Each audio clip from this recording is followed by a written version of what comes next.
Good evening and welcome to Sweet Blessings, the Anna L. Brothers show and podcast, where we inspire, we encourage, and we empower people to live a healthier lifestyle. The purpose of this this episode, is to provide workshops, speakers, and knowledge to help you live a healthier lifestyle.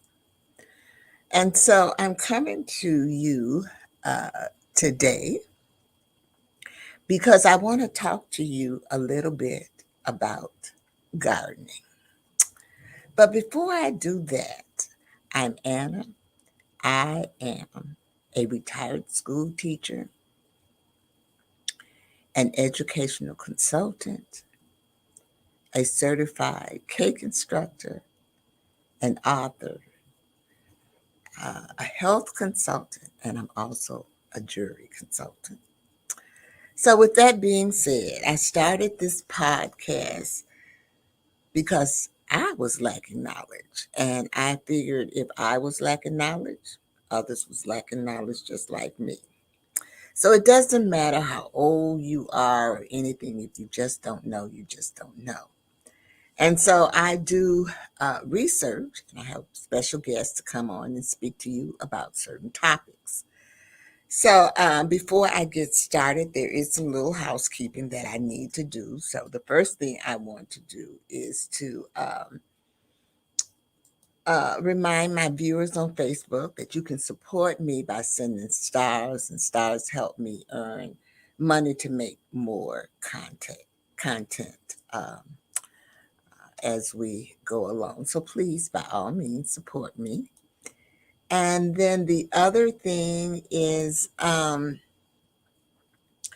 do go live periodically, 3 days a week on my Facebook profile. So this is, if you're interested in following me, this is my Facebook profile.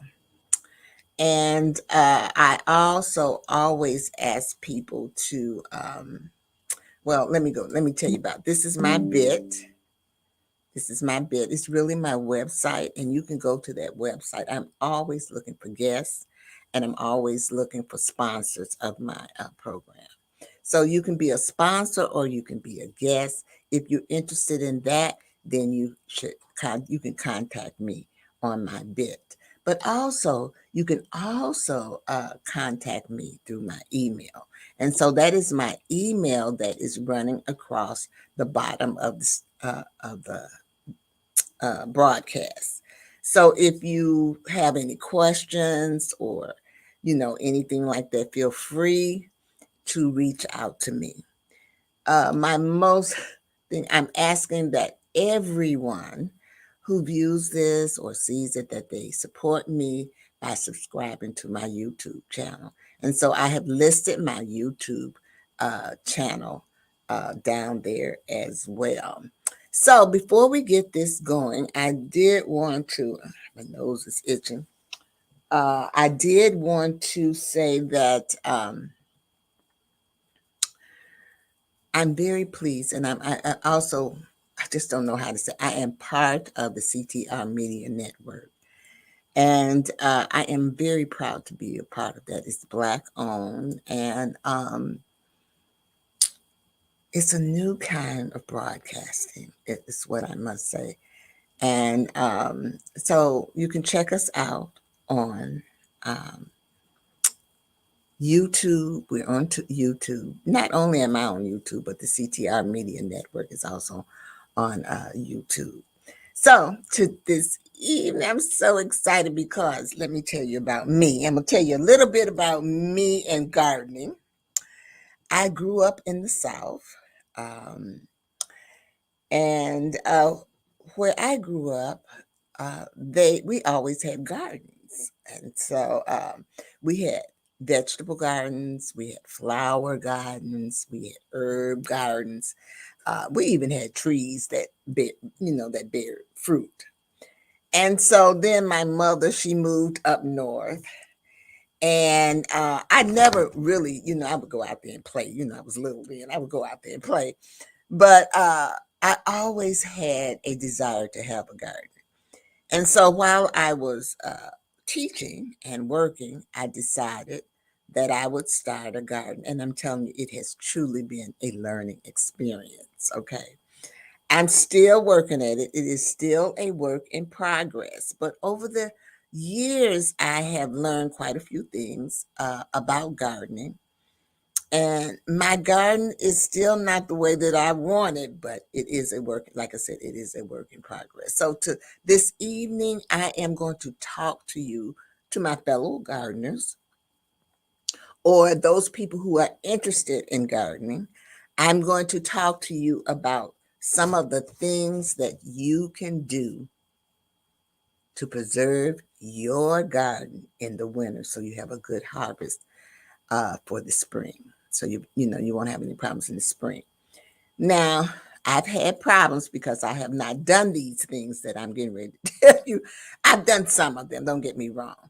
I've done some of them, but some of them basically I have not. So I'm getting better. Like I said, when you do gardening, you learn from your anything that you do. You learn from your experiences, you learn from your ups and downs, your failures, and everything. And so don't give up on it if you want. I didn't give up on it. And now people in the neighborhood are always talking about my flowers and stuff. And so this year, before I get into all that, this year I had two projects that I was doing.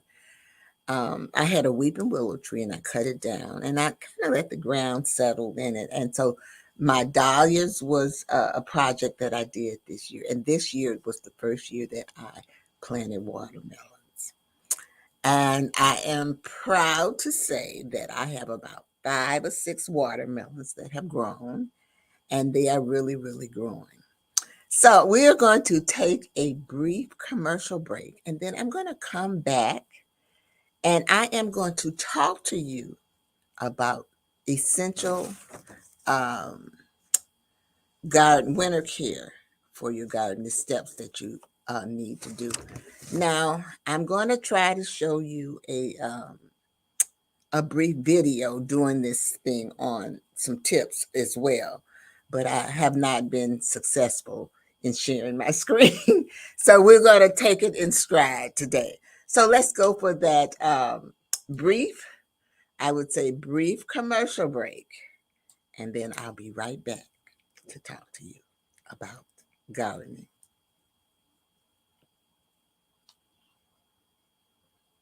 CTR Media Network is now accepting new podcasters to join our growing network that's reaching 350 million global listeners. Have you heard? CTR Media Network offers podcast production, podcast training, distribution, and product placement. Book us for your next event or schedule an interview with CTR Media Network podcasters today. To learn more, go to ctrmedianetwork.com. Well, welcome back. And so I'm going to add my PowerPoint. So it's Winter Garden Care, Essential Steps for a Healthy Spring. And I think that you need to carry out these steps because, um, well, I can say this. One year I left for 5 months. I left my home for 5 months. And so none of these steps were done. And I'm telling you, I have been having a hard time getting it back together because pretty much so my garden was kind of okay. And I've learned some things along the way that might help you as we go along. So we're going to go ahead and we're going to get started. So we want to talk about garden steps. So the first thing that you want to do, and because I'm doing this because it's now September. September and October are really the months that you kind of need to do your winter care for your garden for the spring. And so most of everything is, has bloomed or everything, it's going on. And you've had some luck with it. You've had some luck. So the first thing that you want to do is to clean up remove dead plants, fallen leaves, and other debris from your garden bed. This helps prevent the spread of diseases and pests. Now, when I say garden beds, I'm talking about the regular garden. Some people have box gardens, okay? Some people have pot gardens. And I'm hoping that these tips that I'm sharing with you will help you in all of those areas. And I'm hoping that I'll be able to share those videos, because one of them talks about pots. And I know for a fact I've had big pots that I could not bring into the house. And so one of them talks about that. If I can't get it, I'm going to tell you what it says on it. So the next thing, after you clean up all the debris and dead plants and fallen things, now I have heard that you should leave some things on the on your garden, because it also helps preserve things, and animals are there and they kind of help as well. So here we go. Next slide. So after you have cleaned up everything, you want to do some pruning. So you want to trim back any overgrown or damaged branches on trees and shrubs, and you want to prune your perennials that have finished flowering or growing or whatever that they do. Now, this is where I made my mistake at the very beginning when I first started gardening, is that I planted annuals. And so every year I was scuffling because, annuals only bloom 1 year. And so that made my working in the garden much more task orientated. However, I quickly learned that perennials was the way to go. And the perennials come back every year. So basically, you just prune them back once they stop growing, and you cut them down, and you go from there. They'll be ready for the um, for the spring. All right. Next one, mulch. Apply a layer of mulch around the base of your flowers to help insulate their roots and retain moisture. And I'm going to say you're going to do that with your perennials. Okay. Your annuals, you still are going to have to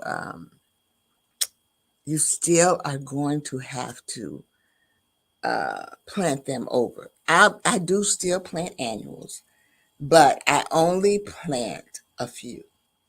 I love zinnias, so I always make sure that I plant zinnias, and I like coleus, and I plant those as well um, during this time. But mulch, this is a step that I have not done, and this is a step that I intend to do this year.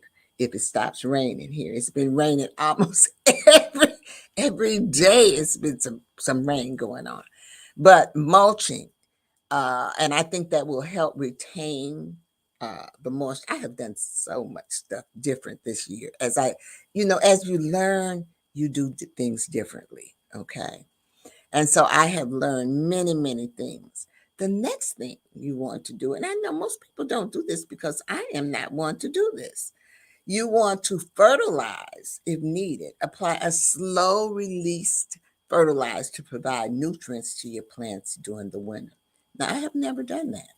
And so this year I have bought some fertilizer. I have several types of fertilizer, and I will tell you what I do use. You can go to any nursery, or Home Depot, Lowe's, Menards, wherever they have a garden center, and they have fertilizer. Now, in this year, I learned, because I went to a presentation on container gardens. And I learned that you can put a garden in anything. This person used milk cartons, when you go to she used when you go to the restaurant and they give you the carrying little things that you bring. She also used that as well. So she motivated me so much. My back porch is just full of stuff like that, of those things like that. And what really got me with her is that she plants things in the winter. I have not gotten to that stage, but I'm working on it. She plants things she fertilizes, she mulches, but she also plants things in the winter and she covers them up. Thus, it snows on it and everything. And when it's time in the spring comes, when she takes that cover off, she has flowers, okay, or vegetables in her garden. And so that is something that I want to do, but I want to have a box garden when I do that. I think that I need a box garden to do that. But some of the fertilizers that I did use this year was a fish fertilizer. Ooh, it stinks, y'all, but it works. And I don't use it in the house, but I use it with my flowers on the outside. It keeps the squirrels away. It keeps the rabbits away. It keeps out because it has an odor to it, but it is a great fertilizer. I also used what is called blood meal in my garden. And it is a powder, but you only need a teaspoon. So when you dig your hole to put your plants in, you just sprinkle a little of this in the soil. And let me tell you this. I used to use cow manure. But people who do gardening, they share tips with you. And so I used to do my jewelry at the flea market. And this guy came by, we got to talking about a garden and him and his wife. And he told me that he used mushroom compost for it. And so naturally, the next year when I started gardening, I used mushroom compost. And I like it. It works just as well as the cow manure, but it doesn't stink. So one stink is enough with the with fish fertilizer. Now, people, a guy told me, well, he had a pond, and when his fish died, he told me that he would plant his fish in the ground, okay, and then put the plants on top of it like that. So there's many ways. I don't have a pond. I would love to have a pond though, but I don't have a pond. These are all things that works um, in the makes or in the works for me because I'm fairly new. A lot of people have asked me, "Are you gonna get in the garden walk?" No, I'm not nowhere near the garden walk because if I'm older now, so if it rains or if the weather is too hot, I'm not going out there because it's just too much for me. And so, to be in a garden walk or something like that, you got to keep that garden up, really, because you got people coming by to look at it. And but I am in the garden club, and we do have garden walks, but I don't think mine will ever be in the garden. I'm just self satisfaction for me for what I do and everything. So let's move on. So the next one is watering. So, and to ensure your plants are adequately hydrated before the first frost, however, be cautious. You want to make sure you water them, but you want to be cautious not to overwater, as excessive moisture can lead to root rot. So, I I have never watered uh, my garden before then, but I said this year I was going to do that. Okay. But I do have some plants out garden, my dahlias, which was one of my projects this year, that I don't take them up. These are I don't know if they're perennials or how you would want to call these, but you can dig them up after the first frost, and you can save the I don't know what they call them. I can't even think of it right now. The roots, it's the root part that goes out. You can save that and replant those flowers the next year. Okay. And so I said, oh wow, then I need to water my thing, my garden before that. Now you're gonna get, well, I'm in the area where it snows. You might not be in that, and people listen to this all over the world.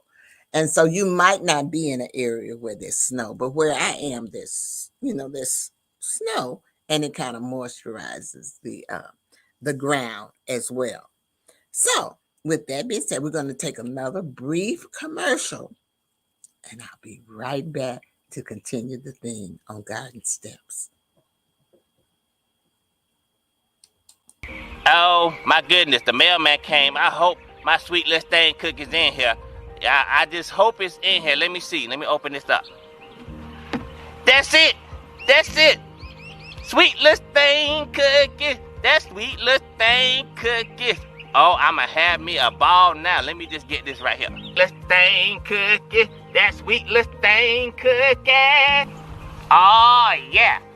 I finally got my cookies. This sweet little thing cookies. Oh yeah. I'ma have fun. This package kind of big though. Man, it got a lot of cookies. Oh yeah, this the best day ever. I'm trying to tell you, I got my cookies, and I'm gonna eat these cookies, and ain't nobody gonna stop me. Wait, what? Marie, what you doing, man? You can't have those cookies right now. I'm sorry, we about to eat dinner. Once we finish dinner, then you can have those cookies. Go ahead, put them up. Go ahead, put them up. Are you serious, bruh? I got sweet Lestain cookies, and now I gotta wait for dinner? Fine, can I at least look at the cookies? Thank you. Oh my goodness, I have waited all this time now. I gotta do all this. Fine. Oh yeah. I got my hands on some sweet Lestain cookies.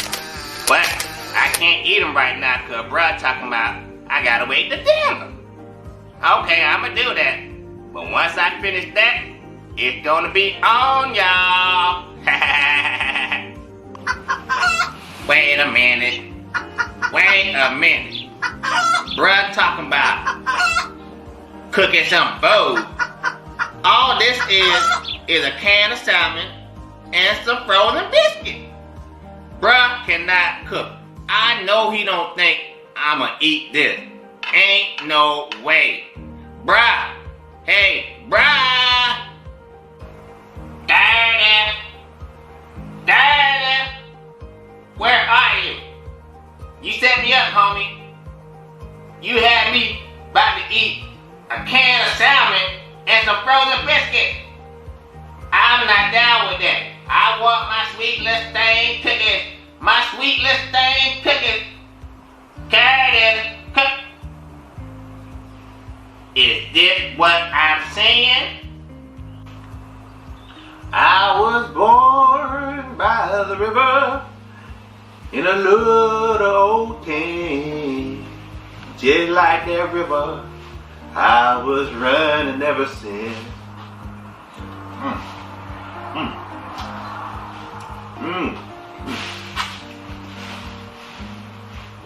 Marie, hey man, it ain't not what it think.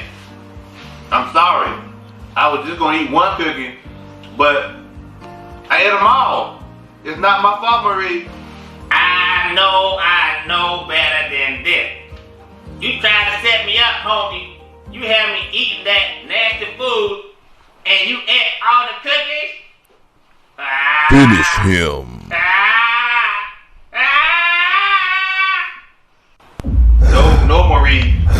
no, Marie. No.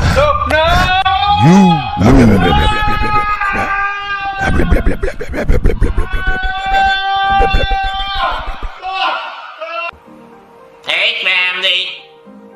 I'm sorry y'all had to see that. But what did we learn today? One thing we learned is you don't mess with Marie and you don't mess with his sweet Lestane cookies. Tell him that right, Curtis. That's right, y'all. Don't mess with Marie and don't mess with his sweet Lestane cookie. That's all I got to say. I'm sorry.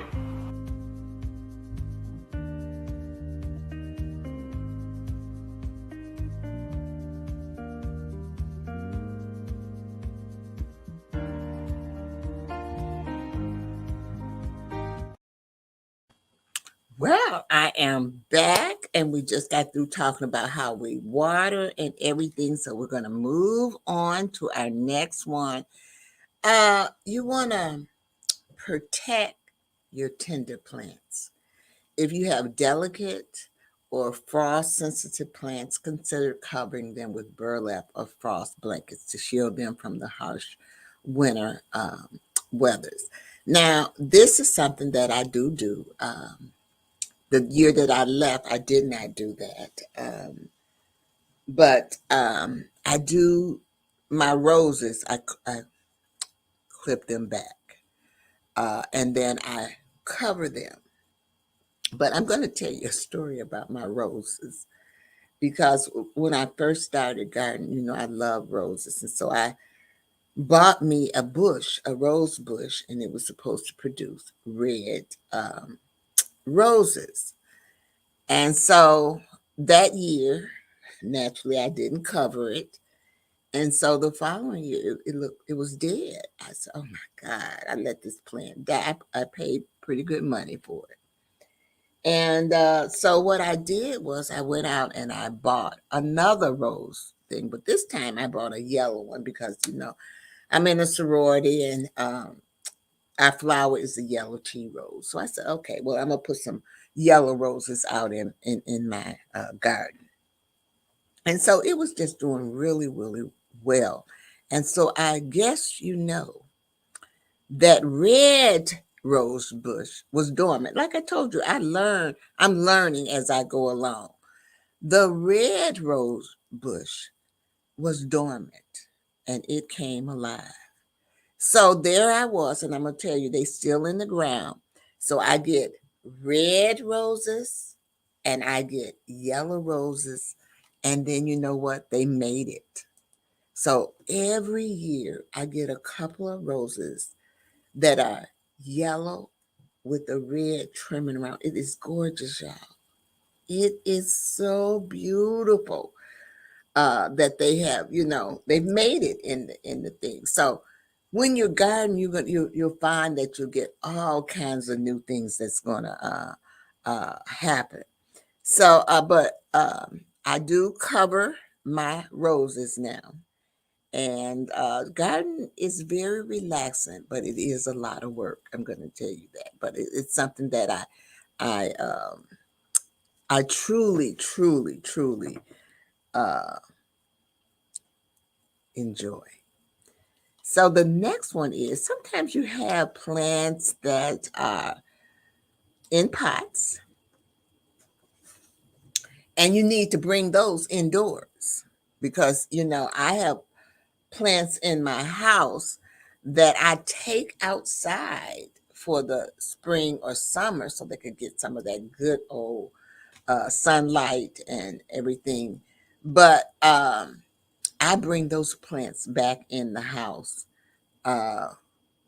because I don't think that they can withstand the freezing temperature. So I bring them inside, or you can place them in a protected area. Sometimes people put them in their garages, but I know that if I put mine in my garage, I'm not gonna be messing with it because I can barely get in my garage now because my mother passed. I got all her stuff in there, so I bring mine in and I put it in in my patio door as well. So you want to bring your plants in. And a lot of times, I want to tell you about geraniums, because geraniums, they say that you cannot, um, they say they're annuals, but I'm going to tell you right now that I always use my geraniums over. I bring them in and I water them and nurture them all through the winter months. And then when spring comes and I get ready, because I make my own arrangements, y'all. I love doing that and putting flowers together for my porch and all of that. And so when I bring them in, I take care of them, and then when the spring comes, I put them right back out with um, other plants as well. So you want to kind of bring the your pots in. Now that other it's a YouTube video, y'all, and I want to show that because he talks about what you can do with pots. So if I cannot bring it up after the next commercial, then I'll tell you what he said to do. Okay. It's really two videos that I would love to show you if I can if I can share my screen. Sometimes I have difficulty sharing my screen. So the next thing is, don't forget about those garden tools. Okay. You want to clean and store your garden tools properly to prevent rust and damage. Okay.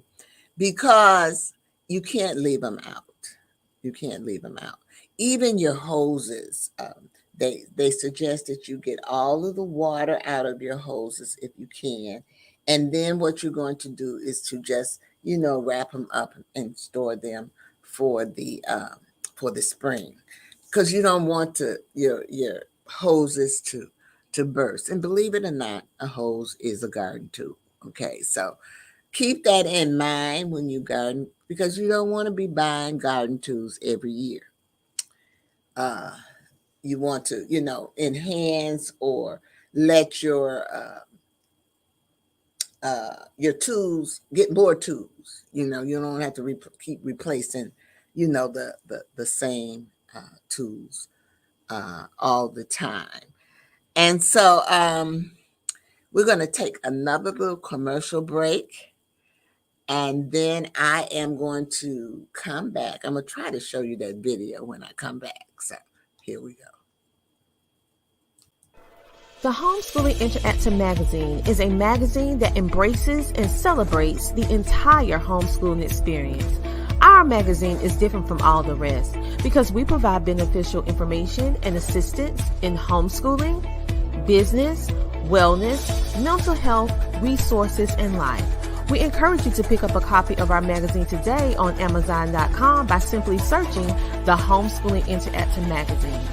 The Homeschooling Interactive Magazine is all about impacting the world through home-based learning, helping to de-stress the homeschooling experience. Get your copy from Amazon today. All right, we are back. And I am going to, hold on. I am going to see if I can share my screen real quick, because I would love to show you this video. Let's see if I can pull this up real quick. Hold on.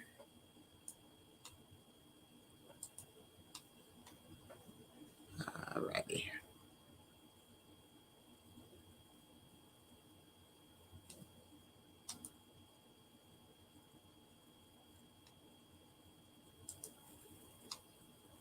We will soon see.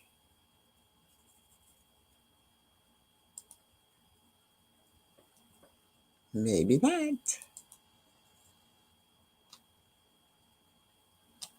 Oh, it's not working for me.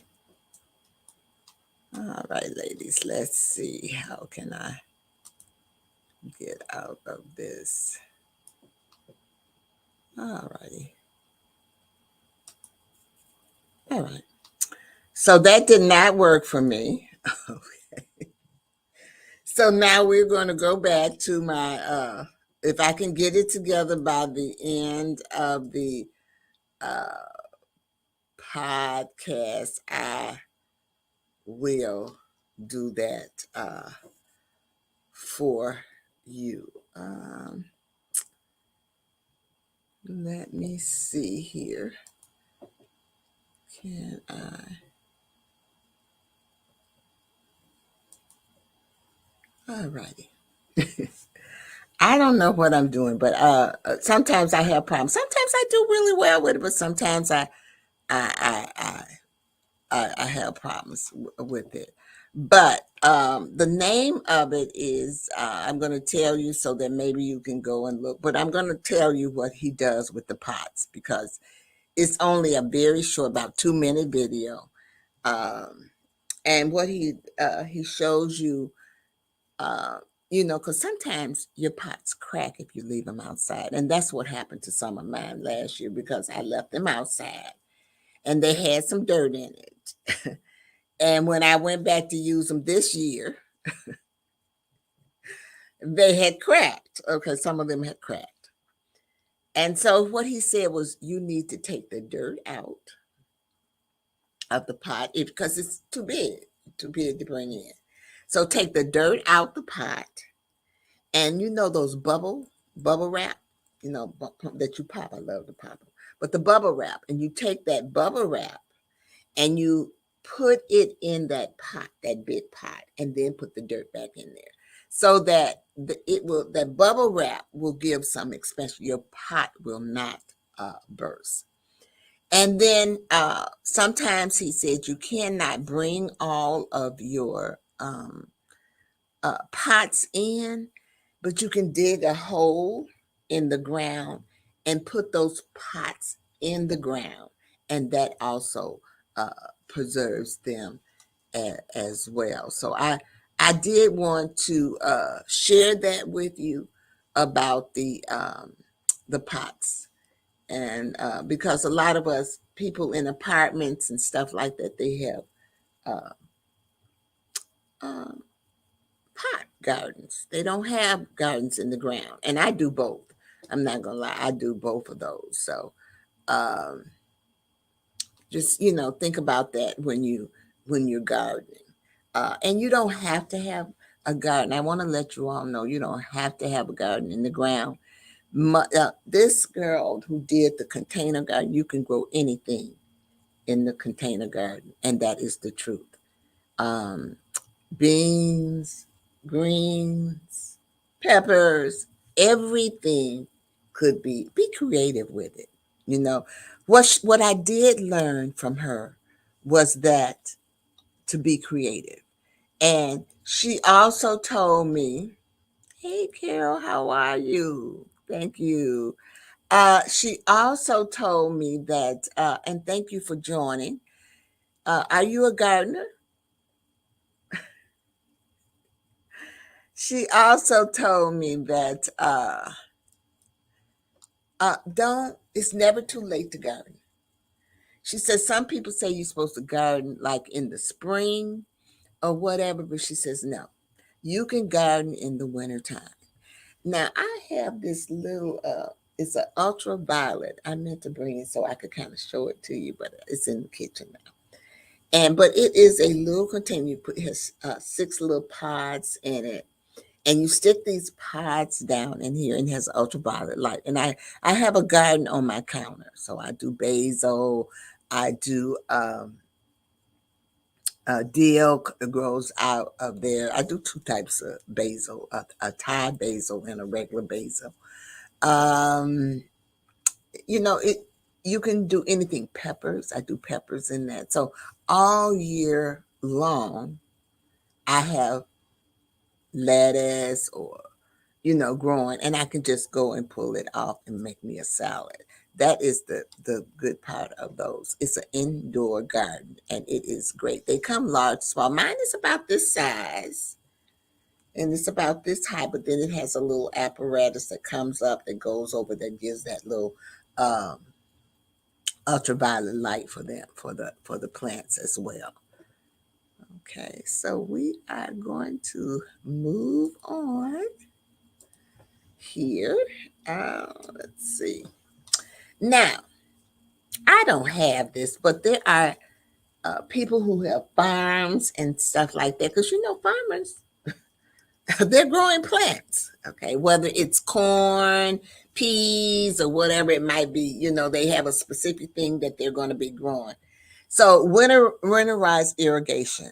If you have an irrigation system, you want to drain it and winterize it to prevent the pipes from freezing up on you. So take all of those type of things into consideration for those people who have a big area where they need to do irrigations. And I know that I'm from the Midwest, and there are farmers here that have large areas. They do corn, they do all kind of things, and you do need some type of irrigation system for that, because you just can't get out there with a hose and water it. And another point that I want to let you know is that a lot of times people water their plants from the top, and I'm going to ask everyone to get out of that. You want to water your plants from the bottom, because that moisture on those leaves gets them wet, and it just somehow or another, it inhibits them from growing or whatever. But you want to always water from the bottom if you can. Sometimes it's not possible, but then other times it is. It is. So the next thing that I want to talk to you about is plan for the spring, y'all. You need to plan for the spring. You want to use those winter months to plan and research the upcoming garden season, including selecting plants and seeds. Even though you cannot see that, it says seeds. Because, and that's when I do my planning. I get my seed books come in, and a good company is there's many out here, you can research it. But my mother introduced me to this company called the Seed Saver Exchange, and they it's a catalog, and you can order seeds out of there. They have everything: flowers, trees, everything. And the purpose of it is they try to preserve the seeds, and everything. I can tell you that there has been some things that I have grown that I found that they were very difficult to grow because they were like babies. So garlic is one of those. And I'm going to tell you, plant garlic in the fall. And it is something that you have to nurture. And I was very successful with them. But once it comes up, once you take it up, then you got to hang it in a dark place. I'm telling you, it was, as you learn, that was something that I learned along the way. I am very good at harvesting seeds. So my perennials, I pull the seeds or go out and take the seeds off once it has stopped blooming and all of that, and I store them in a container and I store them and label them in a container for the spring. Now, I do my seeds several ways. Some of them I actually plant in the ground, and then some of them I start in little containers. And then once they reach a certain length, then or height or whatever, then I'll put them out in the garden. I find that because I have squirrels and I have rabbits and birds, all those type of things. But I've learned over the years that those are you can do things to that. So they told me to get coyote urine, and I spray the perimeter of my yard with that, and that kind of keeps the squirrels out. And the rabbits, they like my greens and those type of things. And so my friend told me to take plastic silverware, like plastic forks, and place them around that green when it's a baby. I don't take them out. I'm going to tell you that my greens outside are like this. I've harvested once, and I'm going to harvest it again because I like to store stuff in my freezer for the winter. It's nothing like having fresh greens in the winter, you know. Um, I prefer mine as opposed to going to the store because, you know, the store is a process. You know, they put things on it to preserve it to get it to the store. And whereas I can just go out in my yard and pick mine up. So I got some cooking to do. I'm not going to lie because I have about 4 or 5 stalks of those greens that are, you know, I'm going to tell you they're up like this high. And they're collards. Normally, I do collards and mustard and turnip greens, and sometimes I do kale and uh, uh, lettuce. But this year I was a little late in planting, so I only did the collards. I did beans, string beans. I did string beans. I did peppers. I did ghost peppers. Also California Reaper peppers. I did jalapeno peppers. I like peppers, y'all. I'm a spicy girl. Um, I did tomatoes. I had cherry tomatoes, regular tomatoes. This is just uh, my vegetable garden. I got horseradish. I got cilantro out there, and my pride and joy with this year was my watermelons. You know, I had never planted watermelons, and you know, when I was down south, they always planted watermelons, and you would go out there and pick you a watermelon and everything. So I planted some water. I didn't know if they were going to grow, but I've been very successful. I had about 5 out there. I haven't picked them yet because, you know, like I told you, I was late in planting them. Also, like I told you, I harvest. So I harvest all those seeds that I can. I have morning glories along my fence, and I take all of those seeds from there and put them in a bag so that next year when I plant, I don't have to buy those. Okay, I don't have to buy. I even got catnip because I got cats, you know. So I plant. I have catnip. Let me see, what else do I have out there?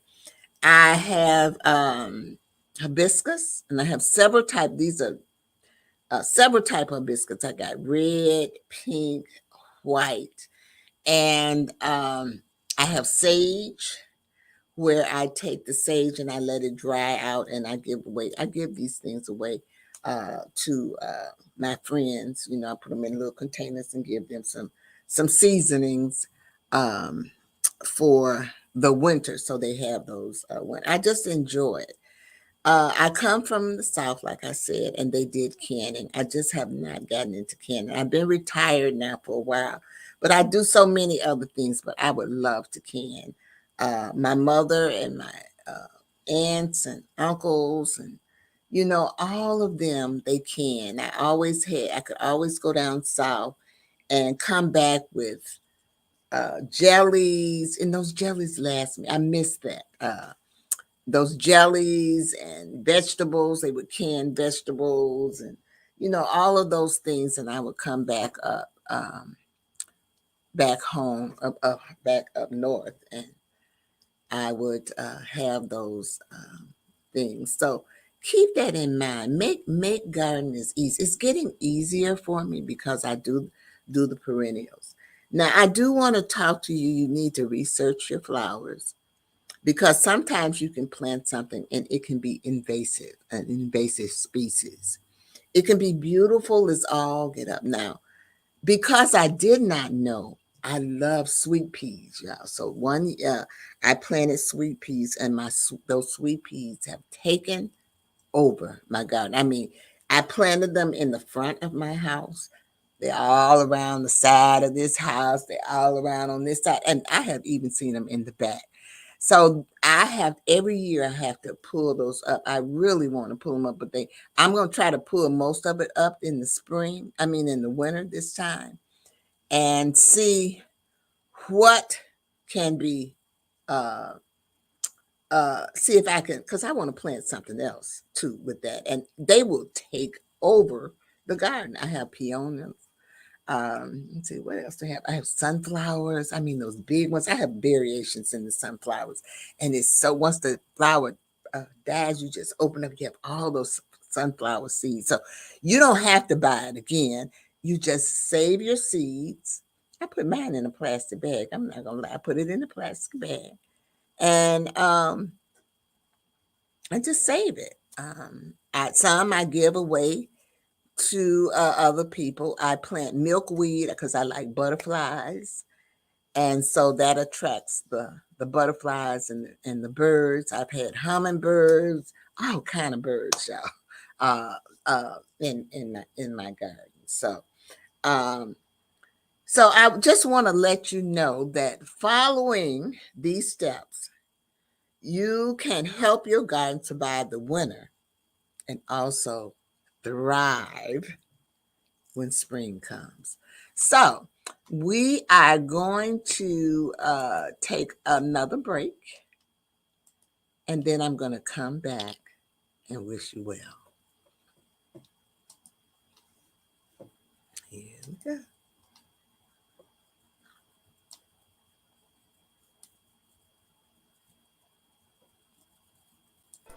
The Homeschooling Interactive Magazine is a magazine that embraces and celebrates the entire homeschooling experience. Our magazine is different from all the rest because we provide beneficial information and assistance in homeschooling, business, wellness, mental health, resources, and life. We encourage you to pick up a copy of our magazine today on Amazon.com by simply searching the Homeschooling Interactive Magazine. The Homeschooling Interactive Magazine is all about impacting the world through home-based learning, helping to de-stress the homeschooling experience. Get your copy from Amazon today. All righty. All righty. All right. So as I close this evening, I hope that I have inspired you. I hope that I have encouraged you, and I hope that I have empowered you to live a healthier lifestyle. Believe it or not, garden relaxes you, and you have your own food. It's nothing like your own food to help you live a healthier lifestyle. So, with that being said, I always close my program with the 3 L's. The first L is to live. Make sure that you are living your life to the fullest. Do those things that you enjoy to do. Be happy. Don't let anyone rain on your parade. The second thing is to laugh. Make sure you laugh. Find somewhere in your day where you can laugh. Laughter is so good for the soul. And then the third thing is to love. Make sure you try. I know it's hard sometimes. My grandmother said it's hard, but she always told me that those people who you have a hard time loving are the ones that you need to love the most. You don't know what people are going through in their lives. And so don't be irritated. Just take a deep breath, count to 10. Okay? Because you can always love them, she said, with a long wooden spoon. Okay? But the most important person that you need to love is yourself. Self-love is very important. Don't you ever forget about that. And so with that being said, I am going to wish you farewell. And I come on every Wednesday. Every Wednesday, you will see sweet blessings. Have a great one. Be kind to everyone. Talk to you later.